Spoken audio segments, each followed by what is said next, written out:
Coach நான் சோத்தெல்லாம் மறந்து daily பேசிஸ்ல பழமா தான் நான் சாப்பிட்டுட்டு இருக்கேன். ஆனாலும் எனக்கு 1 கிலோ கூட குறையல அப்படின்னு இந்த வீடியோ பார்க்குறேன் நீங்க ஃபீல் பண்ணீங்கன்னா, ஏன் குறையல அப்படின்றத இந்த வீடியோல நான் சொல்றேன். அதுக்கு முன்னாடி நீங்க யாருன்னா என்னோட 30 டேஸ் வெயிட் லாஸ் சேலஞ்ச ஜாயின் பண்ணி வெயிட் லாஸ் பண்ணணும்னு நினைச்சா தாராளமா என்ன வாட்ஸ்அப் பண்ணி ஜாயின் பண்ணிக்கோங்க. அதே மாதிரி இந்த மாதிரியான யூஸ்ஃபுல் வீடியோஸ்க்கு மறக்காம என்ன ஃபாலோ பண்ணிக்கோங்க.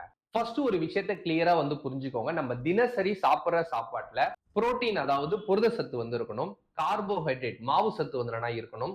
ஃபேட் கொழுப்பு சத்து இருக்கணும்.